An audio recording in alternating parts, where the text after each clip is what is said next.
Atmospheric pressure and wind, standard 7, chapter number 5। Chapter number 5 है आपका। देखिए पहले ही इसमें ज्योग्राफी का है ना, एटमॉस्फेरिक प्रेशर एंड विंड। ये बहुत ही इंपॉर्टेंट चीज है। ये चैप्टर को मैं इसलिए कंसीडर कर रहा हूं कि सारे साइंस स्टूडेंट्स को भी समझने लायक ये बातें हैं। एक्चुअली एसएससी कहा जाता है, सोशल साइंस। इसीलिए अब के समय तो एक्चुअली एसएसटी के टीचर ही होने नहीं, मतलब नहीं होते हैं, मतलब उनको भी साइंस का, एक्चुअली ये एक किस्म का साइंस है। तो जो भी आप समझ लीजिए कि एसएससी होता है। तो अगर एटमॉस्फेरिक प्रेशर की हम बात करें, गजब चीज है ये दुनिया में। एटीपी कहते हैं।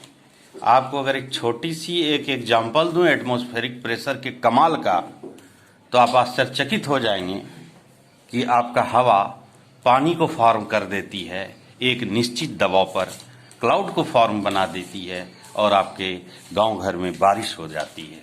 ये सिर्फ और सिर्फ एटमॉस्फेरिक प्रेशर का कमाल है। कभी कभी नाइट्रोजन सल्फर के साथ एटमॉस्फेरिक प्रेशर के दबाव के कारण एसिडिक रेन बना देती है, जिसके कारण बहुत खर्चा, आप अगर तालाब में वो पानी घुस जाए तो मछलियों को सांस लेने की दिक्कत के कारण मर जाता है। तो पहले के समय में लोग कहते थे इस पानी में डायन ने फूंक दिया है, या बोला जाता है इसके पानी में जहर मिला दिया है कोई हमारे दुश्मन ने। ऐसा अभी भी आप अखबार में पढ़ने मिल जाएगा, जहर दे करके मार दिया। एक्चुअली ऐसा नहीं होता है। जहर कितना जहर देगा? अगर 1000 लीटर पानी को मिलाने के लिए कितने जहर की आवश्यकता है? क्या वो व्यक्ति 50 किलो 100 किलो का मछली का नुकसान भरने के लिए क्या वो 10,000 रुपए का पॉइजन मिला सकता है? वो बेवकूफ इंसान, यूजलेस फेलो होगा कि 10,000 रुपया में तो 500 किलो मछली आ जाएगा। एग्जाम्पल, तो 500 किलो मछली मारने के लिए काहे आपके लिए 10,000 का जहर डालेगा? Without benefit no work. Everybody's are doing like this types of thing. लेकिन ये है एटमॉस्फेरिक प्रेशर का कमाल, जिसके वजह से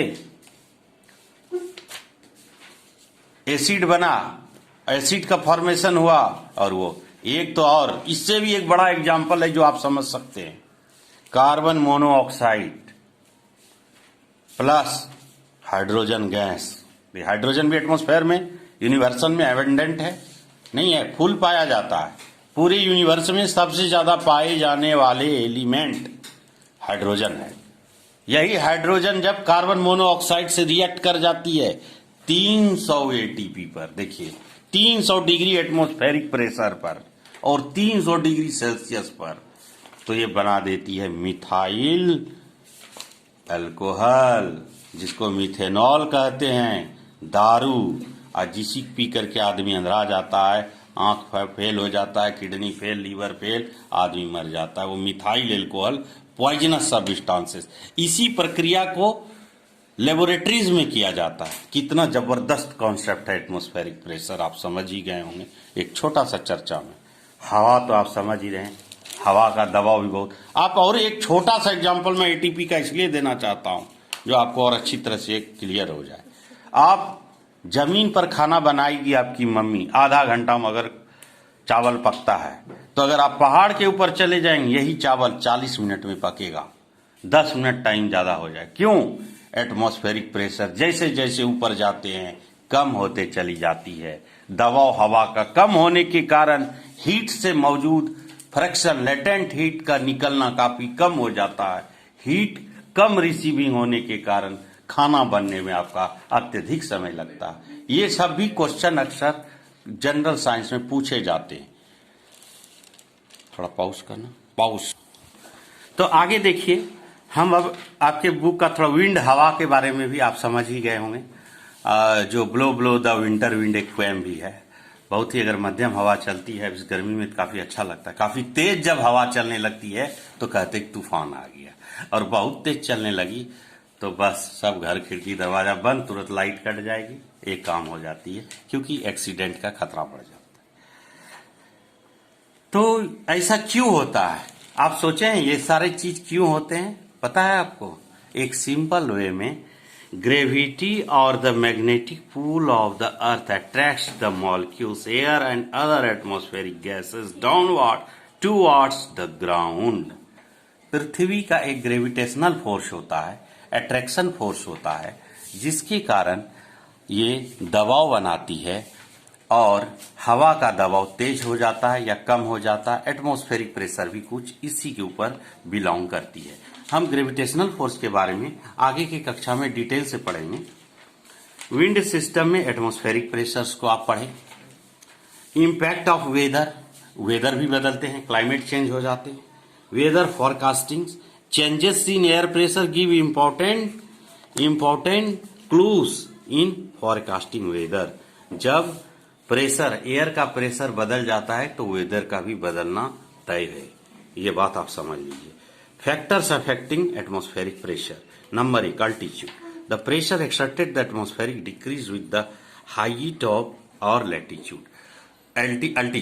अल्टीट्यूड आपने पढ़ा होगा, कई बार आपको मैथ के क्वेश्चन में मिलता है अल्टीट्यूड ऑफ दिस ट्रायंगल, तो आप समझ जाते हैं हाइट है, तो ऊंचाई पर बदलते चली जाती है। हाइट और altitude both are the same things, but we have to use in the different way. The decreases in pressure about 8 centimetres of mercury for every 110 metre of ascent. अब देखिए मर्करी आपने थर्मामीटर में use करते हैं, आपको याद होगा mercury, Hg symbol इसका Hg है, इसको मरकरी को हम इस्तेमाल थर्मामीटर में करते हैं।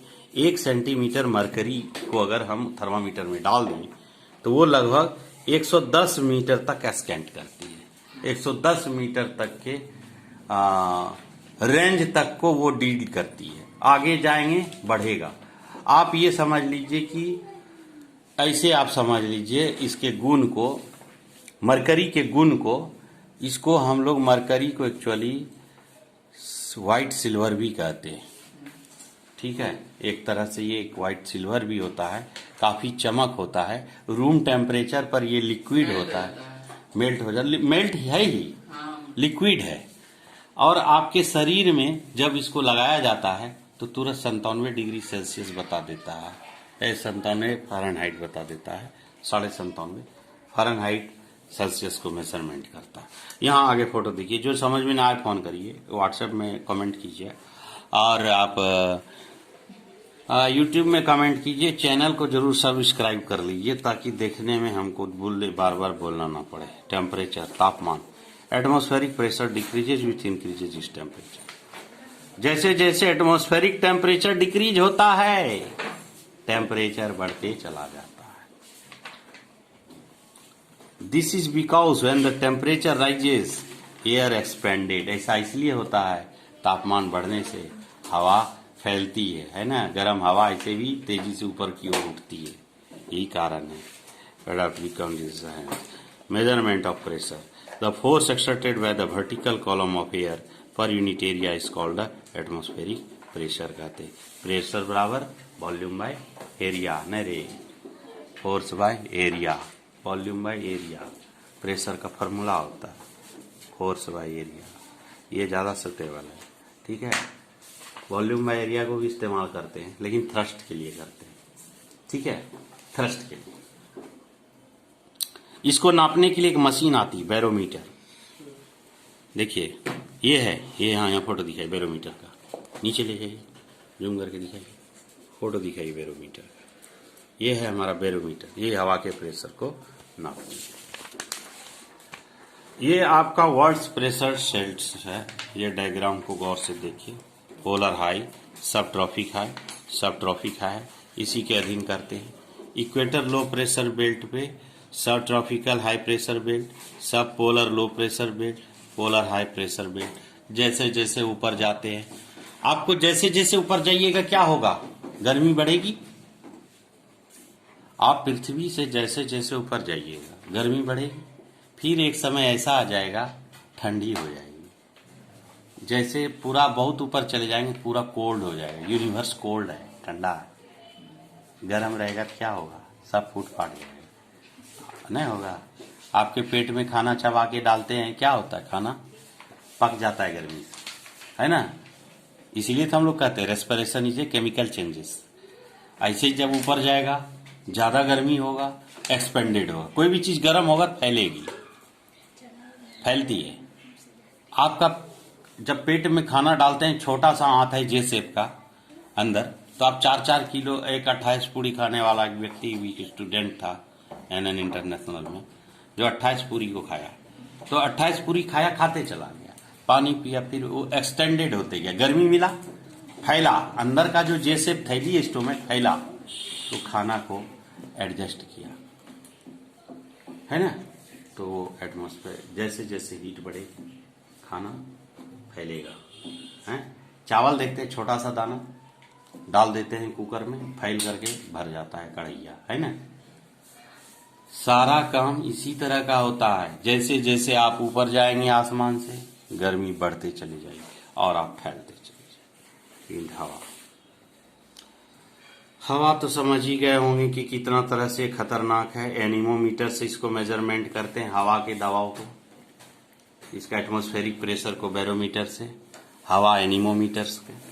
ज़्यादा तूफान, विंड मिल्स, ऐसी जगह बहती जहाँ का एरिया 14 किलोमीटर तक खाली हो लगभग, ताकि हवा, जितना एरिया खाली होगा हवा ज़्यादा होगा। आप सोच लीजिए, एक बंद कमरे में आप दिन भर बैठिए और एक बड़ा कमरे में दिन भर बैठिए, आपको फीलिंग हो जाएगा कि बंद कमरा काफ़ी गर्मदार था, जबकि खुला कमरा काफ़ी हवादार था, है ना। Important factor sir. हवा के कितने प्रकार होते इस चीज को देखिए। प्लेनेटरी विंड्स, परमानेंट विंड कहते हैं, देखिए गौर से। प्रोसीजर है, एक एक्सप्लेन कर सकते हैं। Trade winds, the westerlies, the polar winds, periodic winds, local winds, बैठो ना अंदर, वेरिएबल विंड्स, ठीक है। तो the winds which are not regular and are the short durations are called variable wind, इसी को हम लोग वेरिएबल विंड्स कहते हैं। Cyclone originating is the head of the Bay of Bengal hit the east coast of India and Bangladesh every year causing widespread damage to little property and crops। इसी के कारण बांग्लादेश का जो दबाव होता है, हवा के दबाव के कारण हम लोगों की इधर मानसून बढ़ती है, बनती है। कभी कभी आप देखते होंगे कि जुलाई अगस्त में बारिश होती है, कभी कभी नहीं होती है। इसका कारण भी मेनली यही है। इस तरह से इस चैप्टर के आप क्वेश्चन आंसर होमवर्क में कीजिएगा। चाहे क्वेश्चन आंसर को गौर से दिखाइए, ऊपर थोड़ा उठा दिखाइए, थोड़ा नीचे ले जाइए, इस तरह से आप इसको बनाइएगा। ये आपका होमवर्क है, नहीं बनेगा तो हम बताएंगे। तारीख कितना है? 18/9/20। Thank you.